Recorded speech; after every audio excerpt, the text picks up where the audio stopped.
Okay, we would now like to move from the advertising world to the wonderfully whimsical world of Clare Napper. Clare is the Dubai-based artist and designer behind the Highlife Vintage Poster series, the UAE's most loved expat art and souvenir collection. After quitting a job in advertising, she followed a desire to document her time living in Dubai, as well as creating an opportunity to explore her own artistic practice. Clare will share her journey from working in advertising to independent entrepreneur and the ups and downs and lessons learnt that come with the following of your dreams. So we'd like to welcome Clare Napper to start her presentation. Clare, you there? Hi, Margot. Can you see me? I can hear you, and I think there you are. There you are. Here. Yep. Okay. Hang on. Sorry. Apologize for this. Shall I just start sharing my screen immediately? Would that be the best? You can do that. Yep. Okay. No problem. I'll say hi at the end. I'll hopefully take questions at the end, but at the moment I'll just crack on with the. Okay. Thanks, Clare. Okay. Let's see this one. I'll try this. Can you see that now? Yes.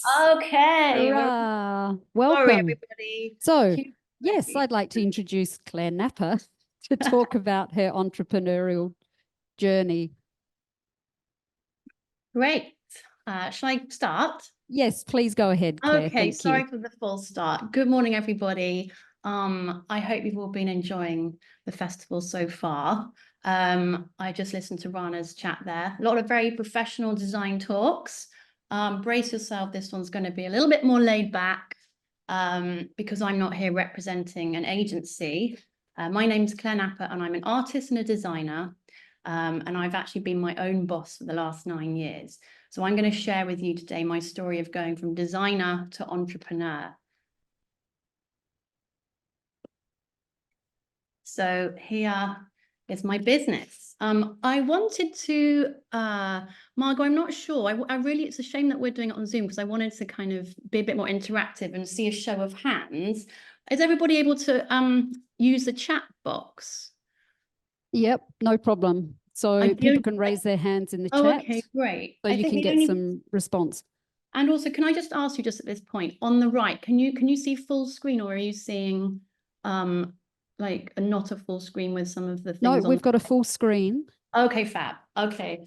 So maybe if I can't actually view the chat box, so perhaps you could just let me know what's going on in the chat box if I ask for some responses. Yep. Okay. Yep. Definitely. So I just wanted to know who has never heard of Highlife posters? Raising hands. Yeah, raising hands. Lots of hands. Box.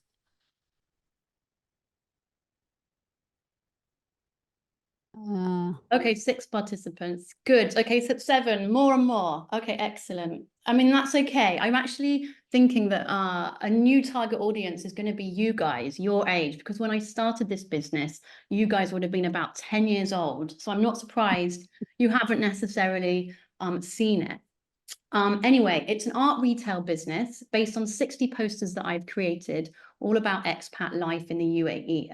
And they're designed in the style of vintage travel posters from the 1920s and 30s, but I'll talk more about that later. I'm just going to give you a broad overview of my journey, how I design the posters, and what's involved in running the business, and hoping it might spark a bit of inspiration for your own ventures.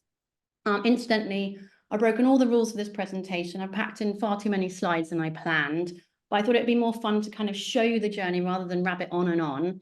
I also wasn't sure about all you Gen Zers, your attention span, so I thought maybe the more slides flashing up, the better. Anyway, so strap in.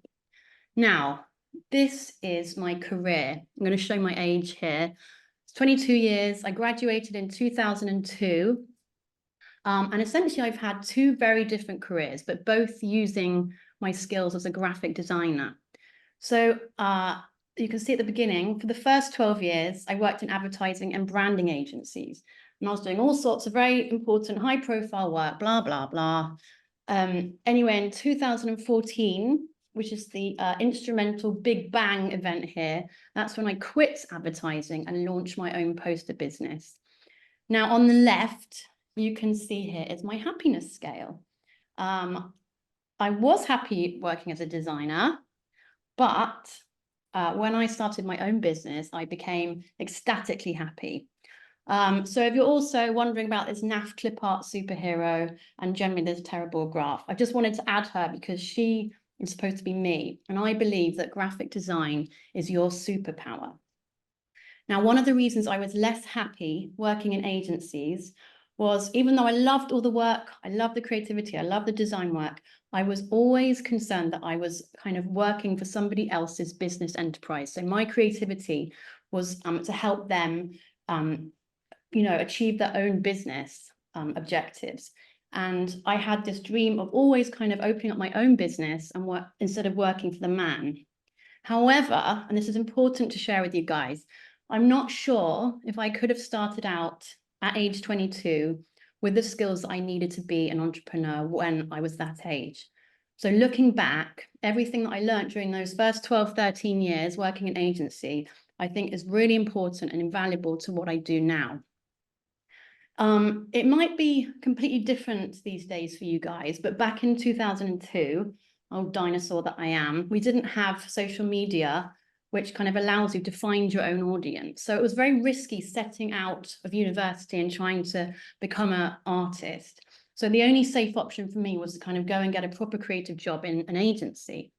Can I just see another show of hands? Like, how many of you guys are keen, I presume you're all graphic design students, are keen to go and work in an agency after you graduate? And how many of you kind of want to do your own design thing? Could you write like agency or write kind of own thing in the chat? I'd love to see what you're all thinking. So yeah, if you want to go and work, if you're keen to go straight into an agency and that's what you want to do, just write agency. And if you have a sort of, if you're keen to kind of make it on your own, do share that.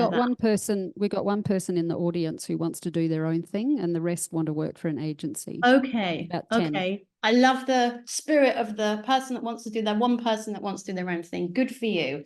I'm going to take the motherly approach in my advice to you all. I think you guys that are going to go into agency first is a very sensible idea. I would suggest going to get a job in an agency to learn and hone your craft before you kind of branch out on your own. But also for that one person, you do not need to listen to me. So that's fine. Now, here is the world's worst AI. I typed in, can you create me a picture of a cool advertising agency environment with creative people? I mean, these guys are so creative looking. They've got like 3 legs. One guy's like vomiting hair there. Anyway, I just wanted to sort of leave it in because I thought it was quite funny. And we need to prove to ourselves that we can still feel superior over AI while we still can, especially if it's creating images like this. Anyway, I just wanted to share the top 10 things of working in branding and advertising that I still value today, that I think you should bear in mind. Number 1, when I look back on my career, you're in your 20s and agency life is fun and social. I still have friends now from all over the world from those days. Having your own creative business as a solo entrepreneur like me is often a lonely enterprise. And when you are young, you shouldn't be isolated, especially your generation already kind of on the social media and apparently more isolated than we ever were. So I would say join an agency for that reason, and to stay social. Number 2, you can learn all your design skills on the job and get paid for it. This is an invaluable training, and agency life will stretch your learning to the max. Number 3, you can learn to be creative under pressure. You'll learn to be creative when you're not in the mood. You'll learn to work to deadlines. You'll learn to manage your time. You'll learn about finding insights that help to connect with consumers. You'll learn about doing all-nighters and what you can achieve in 24 hours. You'll learn about marketing. And lastly, you'll get a regular income, which you can then save and use to start your own business if you so wish later on. So this, for me, is where it all started. I was head of design at Saatchi & Saatchi in Dubai, and we were launching the Metro in 2009. I was researching how other countries has launched their metros and underground systems. And this is where I came across the London Underground posters from the 1920s, which you can see here on the right. I just fell in love with the colours and the simplicity. And I thought, what a fantastic way to tell stories of modern Dubai. So I presented the idea to RTA, but they were not very interested as they wanted new imagery for their new metro, which is fair enough. But I loved the idea so much that I presented it to them 3 years in a row as a kind of cool advertising campaign for the metro. But they always said no. So when I quit my job in 2014, I decided to explore the idea for fun. And I decided to create a series of posters with more social commentary in mind and with some humor where possible too. I thought at the time, I will just design them. I hoped I could have an exhibition, sell a few, and that would be that. So I set about making the first series of posters in my free time around my day job as a freelance graphic designer.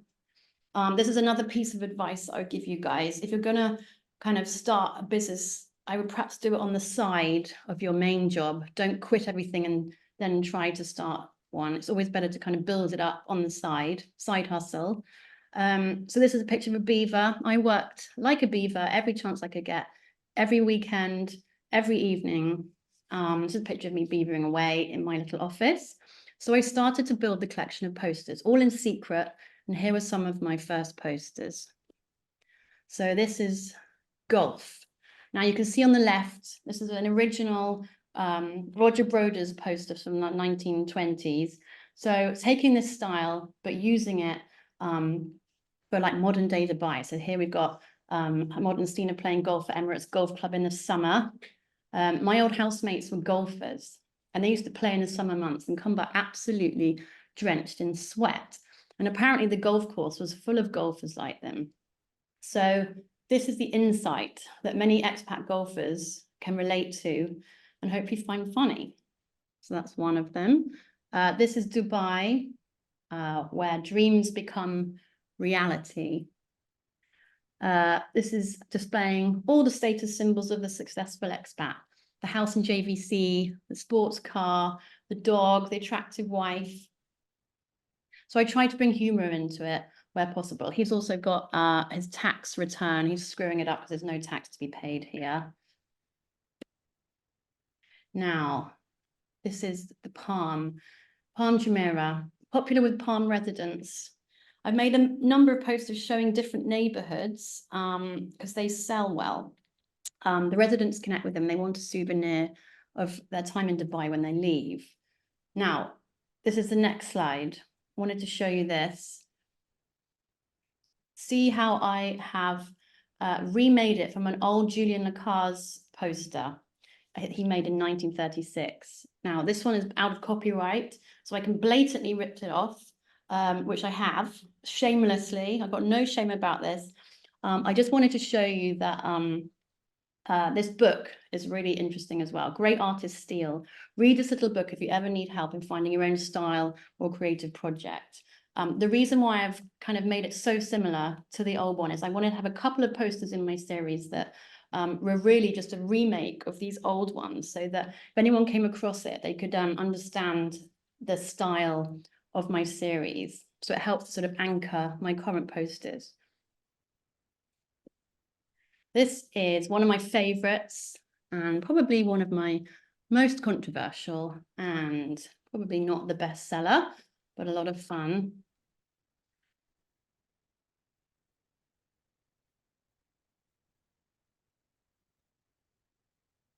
Now, first things first, I'm going to show you now how I make the posters, which are the core of the business. So the ideas, they usually present themselves from my experiences and from my friends' experiences and from customers that I speak to.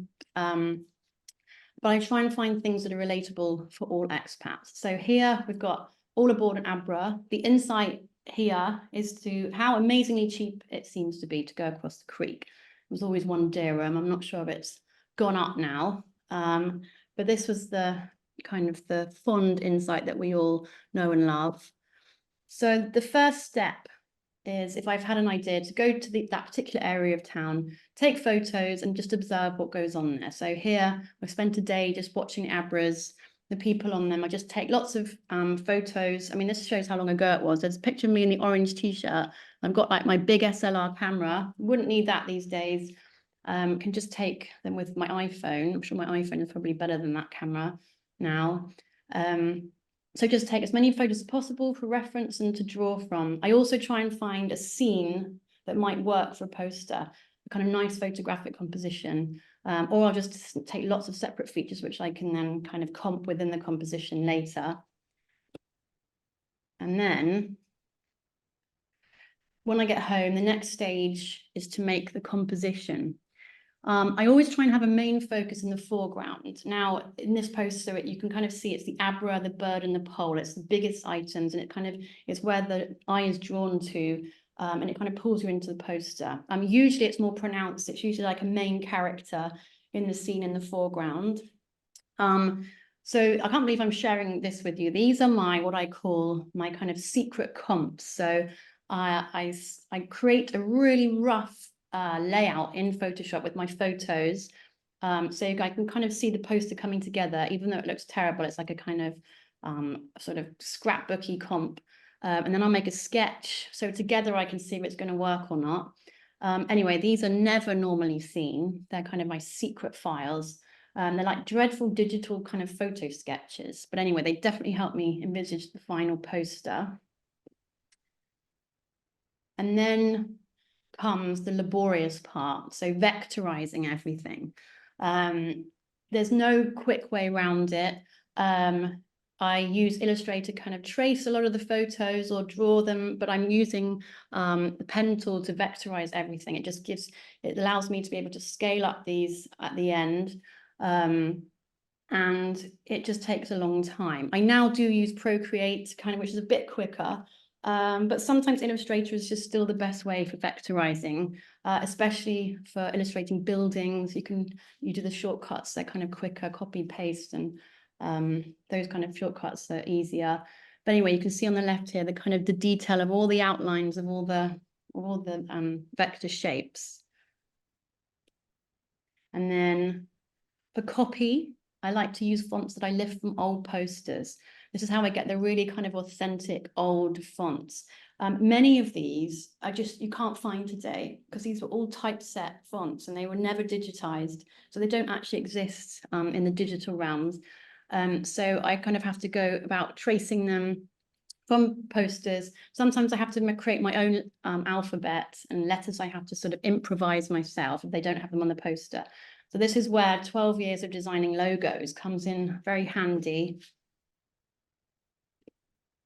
And then this is my favorite part.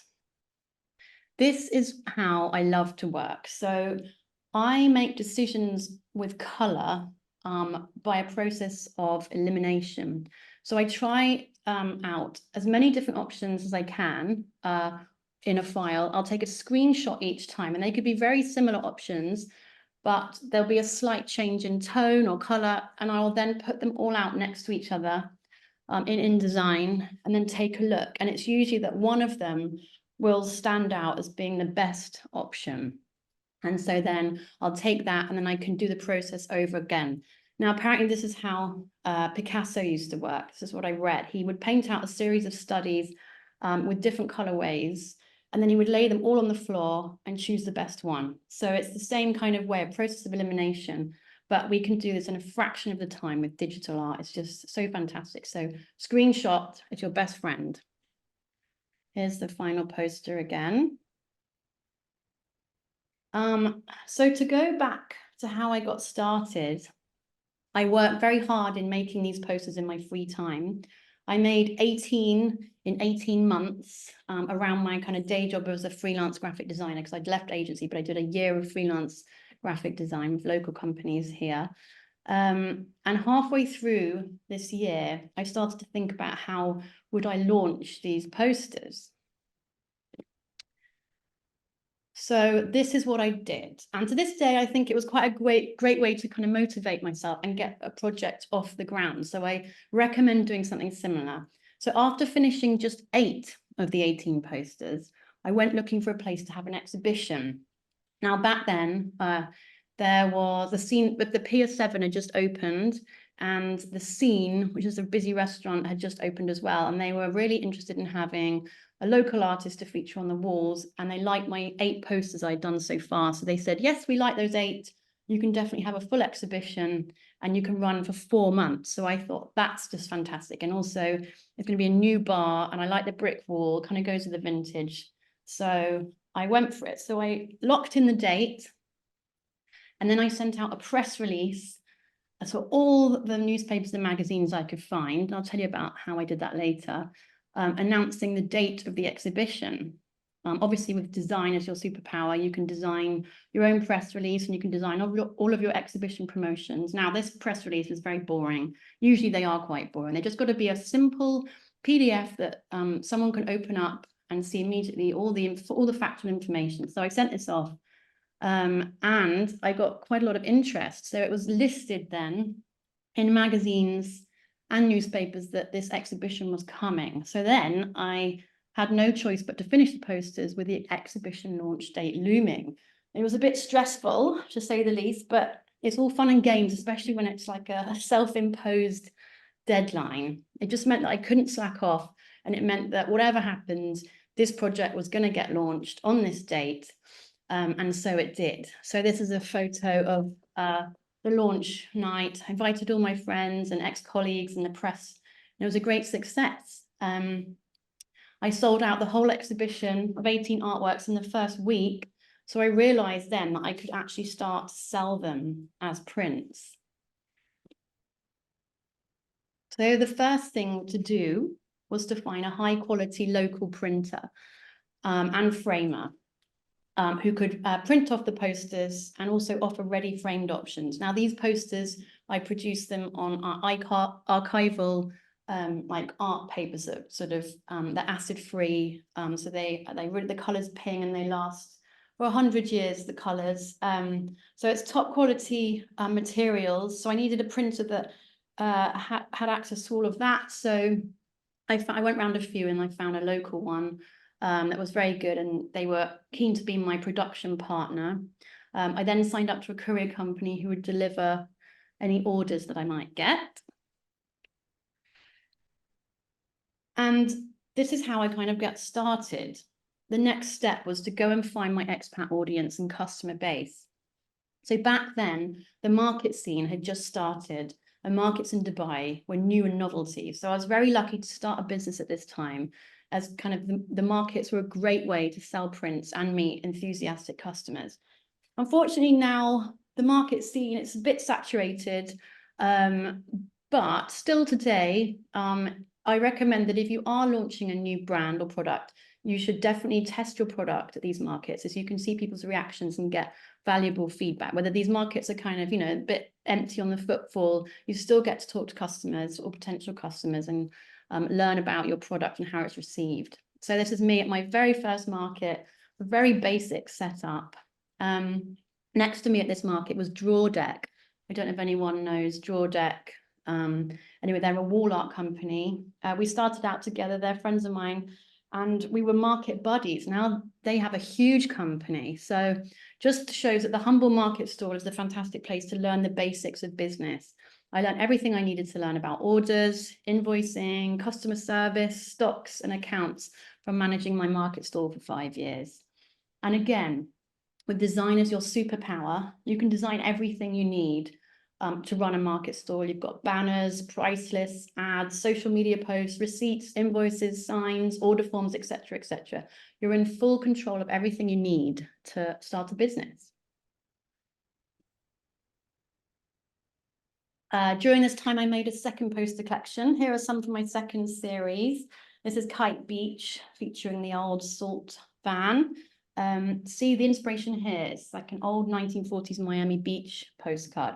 This is how I normally steal. I'm still a shameless stealer.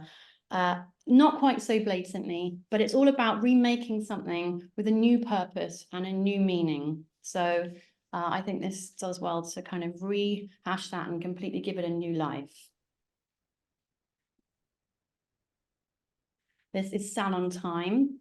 Now, I try to put humor into these posters, and the best way I find is to kind of exaggerate the Dubai-isms. So the insight here is that when you have your nails done, maybe girls might know this, you often have 2 technicians working on you at the same time, which is something that I have never seen anywhere outside of Dubai.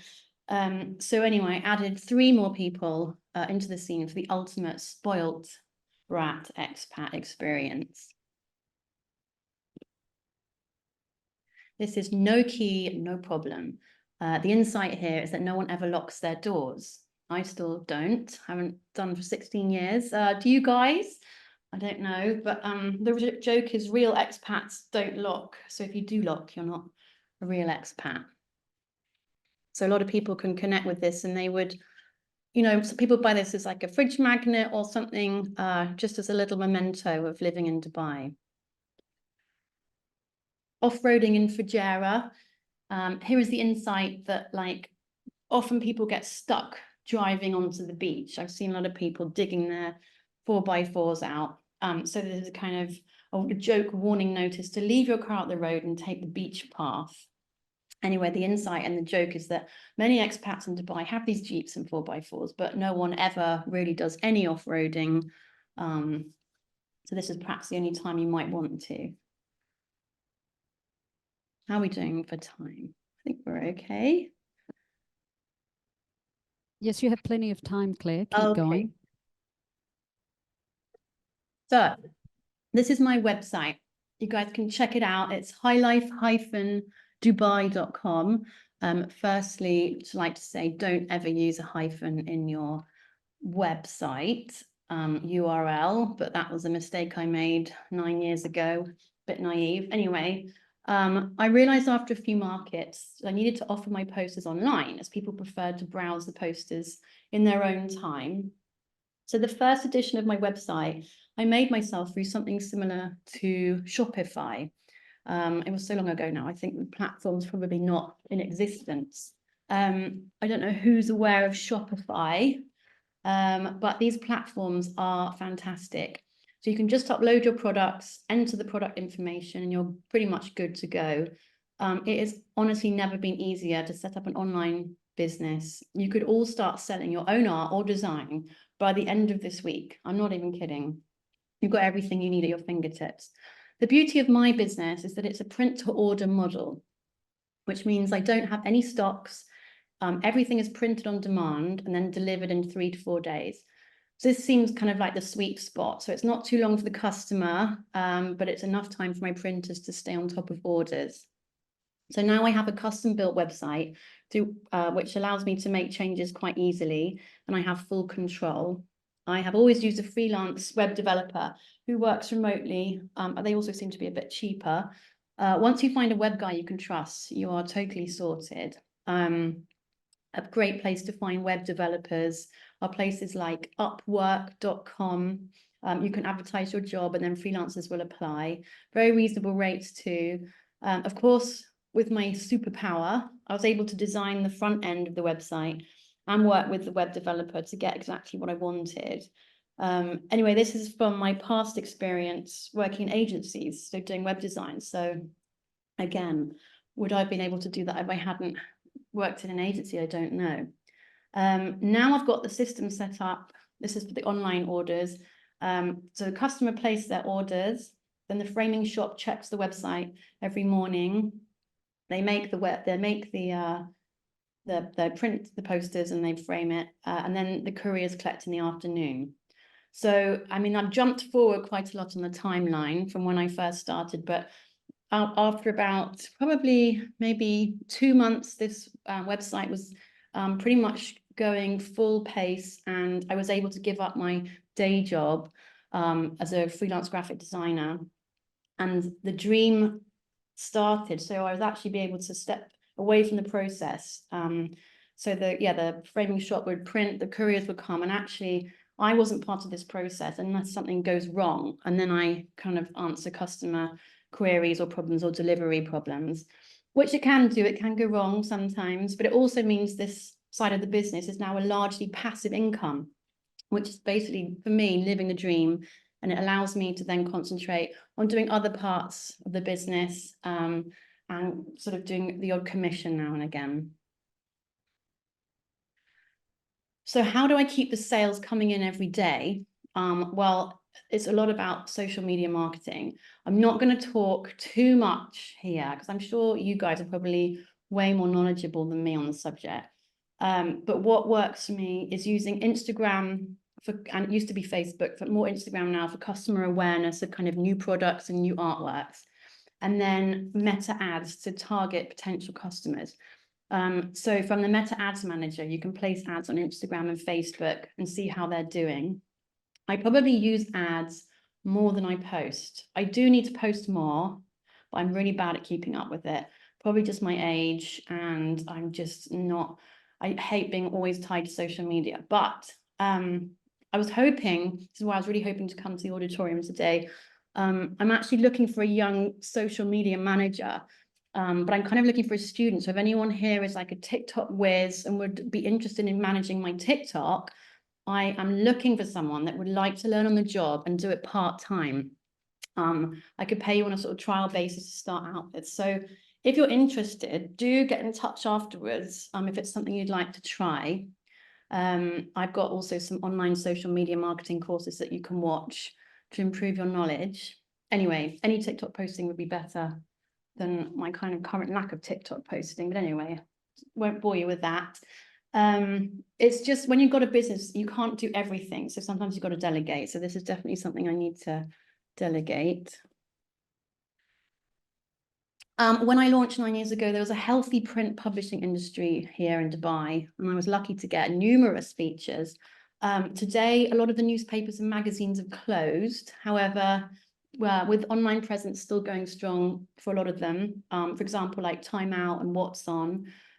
So not all is lost. So when I'm launching a new product or an art exhibition, there are two main publishing houses in Dubai. There's Motivate and ITP, who own most of the magazines and the online versions of the magazines.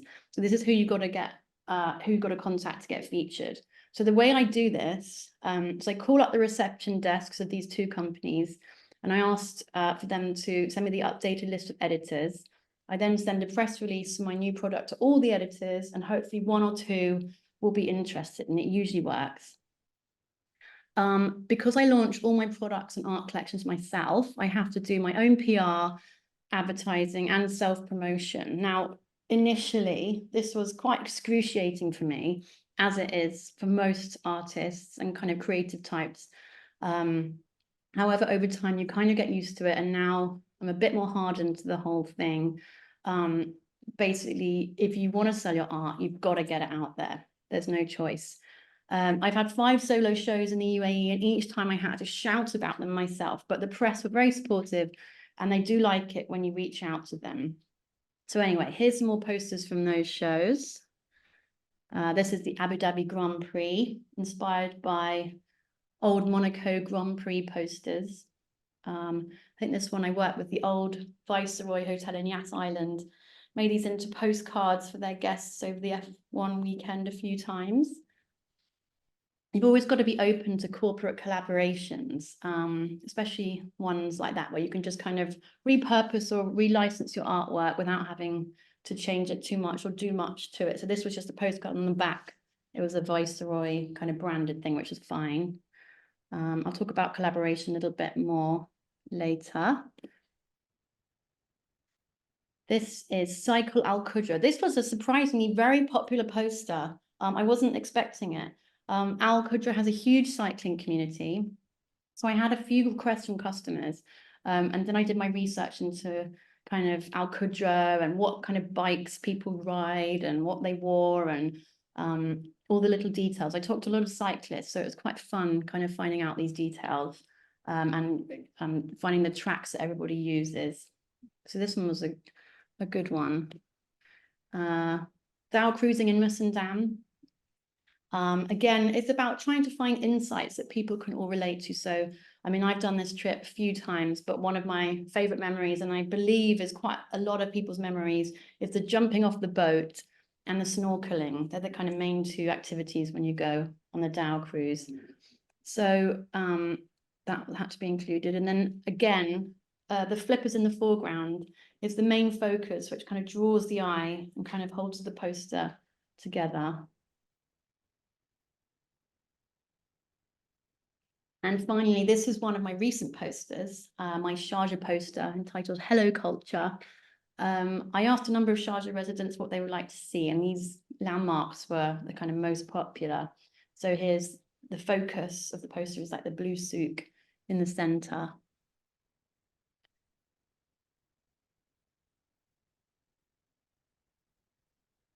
So after the first year and a half of selling posters, I'm sort of jumping back and forward. I hope it's not too confusing and kind of through the timeline, but after the first year and a half of selling posters online and in markets, I was approached by Gallery One stores to create some gift items featuring my posters.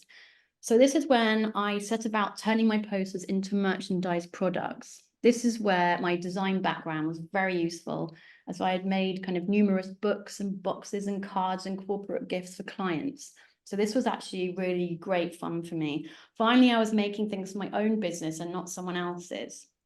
So I started out by making postcards, greeting cards and calendars, you can see here. And then some notebooks and journals, all of which could be printed locally in the UAE print presses. Through working at Saatchi, I had relationships with these large local print presses, and I was able to go to my old printer. So that's how I started out. This was the first real expansion of my business, as the minimum run of most products is 200 or 300. So I had to invest quite a bit of money in these initial production runs. So here is me at a printing press in Sharjah, checking the colors are right. In the past, this is sometimes taken hours to get right. Printing presses are usually really good, but they can sometimes have off days, and you've got to sort of know how to work with the guys there to push them to get the colors 100% right. So part of that is kind of the experience I had working at an agency. If I'd gone in blindly, I don't think I would have got the best results. So that was good. And here you can see some of the products that I've made over the years. Lots of calendars. These are my best-selling products. They come out every Christmas. They're lots of fun for me to design. And they've kind of come a sort of expat collector's item. They sell out most years. And then lots of other little things like postcards and fridge magnets, greetings cards, mini notebooks. Yeah, all products can be made here in the UAE, all made of paper, but anything else that's not made of paper, like magnets, cork coasters, tea towels, I get this made in India or China and shipped over. Each product is a design job in itself. So, but as I said before, with graphic design as your superpower, you can just design everything you need.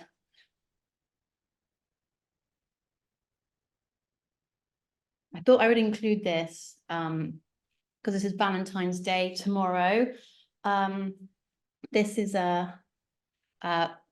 cards that were in Spinneys for 3 years and quite a lot of fun.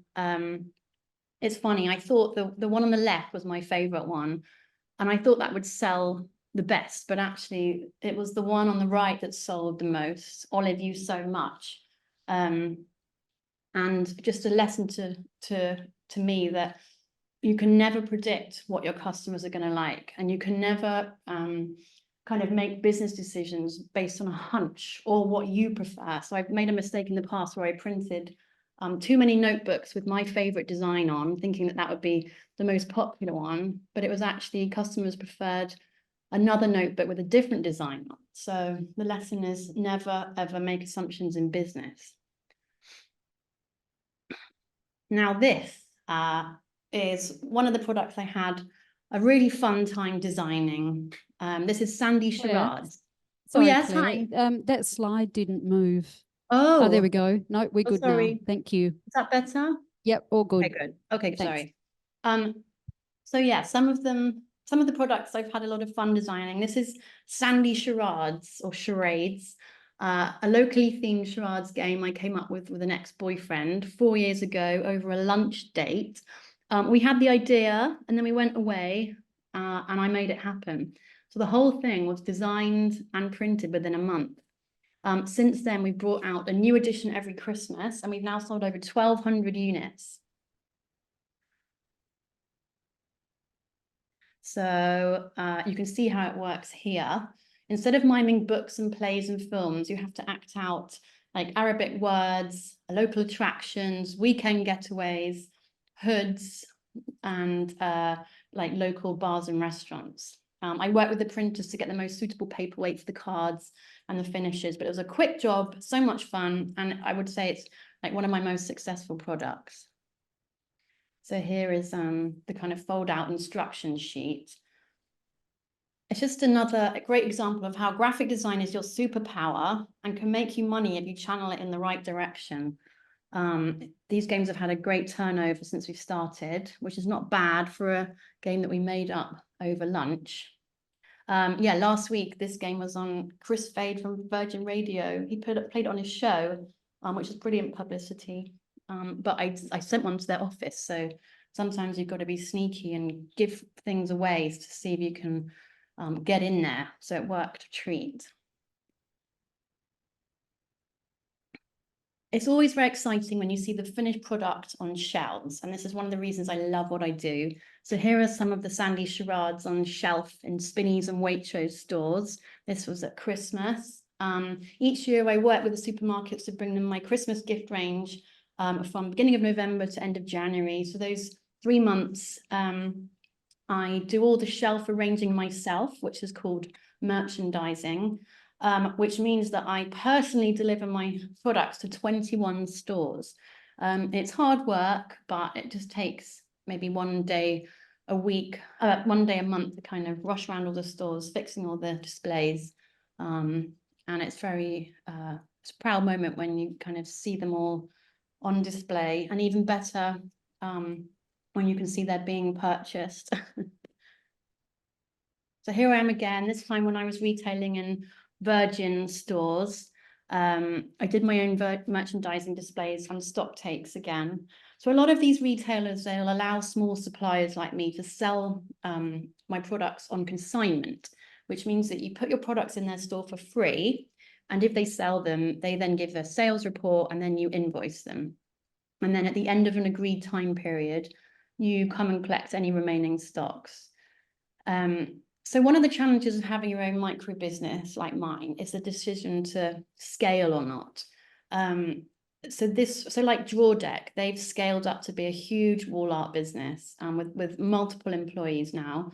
For me, this would mean sort of employing staff to help grow the business. And while you can make more money in the long run, by doing this, it also can mean losing money in the short term. And it can also mean, you know, adding more stress and responsibility. So when you have your own business, it's sometimes better to continue as a one-man band, but you have to ask yourself, what does success mean to you? So I made the decision to keep it quite small as a micro business. I prefer to have less responsibility, perhaps a bit less money, but more time, more freedom, and more fun in life. Now, this is, before we move on, I just wanted to stop here. And apologies for this terrible clip art that I just grabbed from the internet, but I wanted to mention lifestyle. A healthy lifestyle is a business essential.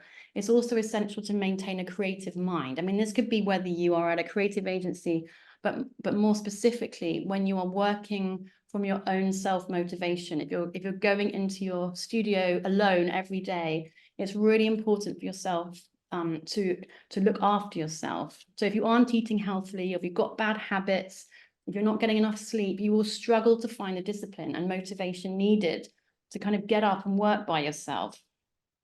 So I have a very strict routine, try to get to bed on time, exercise regularly, and eat healthy food like 80% of the time. Obviously, the other 20%, you've got to have some fun. So just bear in mind that healthy body and mind means healthy business and the best creativity that you can do. Anyway, the boring bit's over now. So while I'm running my business, I often get approached by companies for commissions. My policy is to say no if they just want to use my Highlife poster style for their marketing materials. I have to protect the value of the poster artwork so they don't just become an illustration associated with a large corporation's marketing campaign. However, some opportunities come knocking, which are a suitable brief for collaboration instead, and can help me expand my poster practice. So I'm going to show you a few. This one here is a job for Peroni, the Italian drinks brand. They wanted a series of 4 postcards for a drinks promotion which celebrated the Italian way, but were of scenes in Dubai. So it was quite interesting to work with them with kind of more elegant and stylized characters than my usual Highlife posters. So if I do commissions, I kind of do them in vintage style, but I want it to be slightly different from Highlife, so they're slightly differentiated.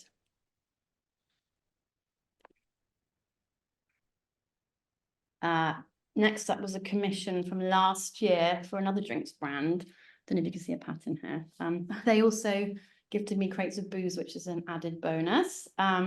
This one was for Stella Artois and was for the Arabian Ranchers Golf Club.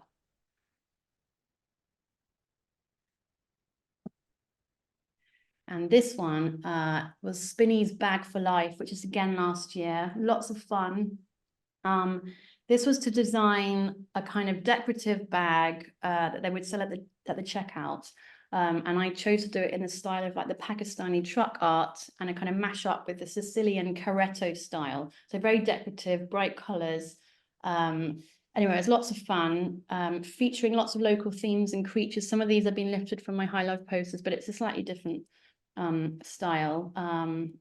There's lots of different kind of local things, like the cockerel at the bottom was near my old villa in Jumeirah, and then the Spinney's sail is in there somewhere, and their honey cake, which features in there. So this is the sketch and the finished bag hanging in store. So this could have been an opportunity to make these bags myself. As it was just a commission for Spinney's, but since this job, the guys that I made the bags with, we've been now working together because we met through this job. And we've been coming up with designs for canvas bags, which we're pitching to Dubai duty free. So there's lots of opportunities like this in Dubai. If you're an independent local artist or designer, basically just got to grab opportunities as they come and just kind of be quite open-minded as the year goes on, because you never know what's going to pop up. I don't know if anyone saw these souvenirs at Expo. This was my favorite commission from the last few years. So I designed 4 posters for Expo 2020 in the style of my vintage posters, but for their 4 pavilions, which were then made into souvenirs and rolled out in all the gift shops. So see here, you can see some of them have got like a bag and notebook and fridge magnets. And here are the main posters. So yeah, I welcome any commissions where I can play with my vintage poster style and explore a different kind of content matter. This was an amazing job. I loved it. And it was a lovely break from the normal day-to-day running of the Highlife business. I guess when you've got your own business, it's all about kind of different revenue streams. So unlike having, one paycheck at the end of the month, I kind of make my money by lots and lots of different smaller revenue streams, whether that's different products for sale, the posters, or commissions. So it kind of adds up each month. And here we are, we're sort of coming to the end of the presentation. I just, a couple of things, sorry, getting tongue-tied. A last couple of things to say, if you're keen to follow a path like mine, even if you're going to go into agency and you might fancy doing it later.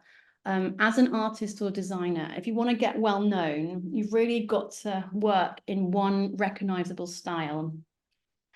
You can't keep making art in lots of different styles. You just won't have a clear creative identity. So you have to become known for one style. So all the experimenting you're doing now is really important to find the style that you love. So just choose carefully and make sure it's a style you enjoy making, as you'll be making a lot of it. Kind of look at work that makes your heart sing and then just go from there. For me, it was vintage posters. Let's see if this is going to work. This is a poster from one of the posters from my new project. I don't think it's going to work. It's supposed to be animated, but I don't think it's going to actually Will it work? No. Anyway, it was an animated poster. So my new project after Highlife is based around the idea of big tech in society. This is one of them, which is I had this in Art Dubai a couple of years ago in the digital section as part of their NFT, one of the art NFT galleries. So it's still within vintage poster style, but this time I'm exploring old Soviet propaganda posters.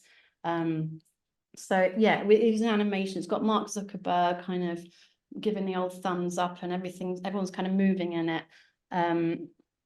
But so I want to explore the relationship with things like social media and see if I can make another series of satirical posters. So this is like the first one. So I'm hoping as time goes on this year and next year to expand the business to reach an international audience. So this is my next move. And lastly, I'll leave you with this. Whatever art business you choose to build, you must find your own voice. What is it that makes you unique? Can you find a niche in the market? My poster business has had success because I was the first artist in the UAE to create posters of local places and themes that expats could kind of connect with and relate to. And my advertising background helped with this. They are still one of Dubai's popular expat souvenirs, and many of my customers still buy them as leaving presents. So you just need to find a way to connect with your customers on any subject you choose, and you will find your audience. And I wish you all the best of luck. Anyway, I'm here for questions now, but take this email down. If you guys ever want any advice, I'm always happy to advise when I can. Thank you, Claire. That was a fantastic presentation. Very inspiring story of a local entrepreneur. And I wonder if you've actually changed people's minds or encouraged them to do their own thing or advise them against it, because it is a lot of work, clearly. And you really have had to become a jack of all trades, haven't you, to sort of nut out everything from the design to the point of sale items and everything. So it's not easy work, is it? I mean, I find that it's so enjoyable that I do find it easy. I never kind of look at it as work.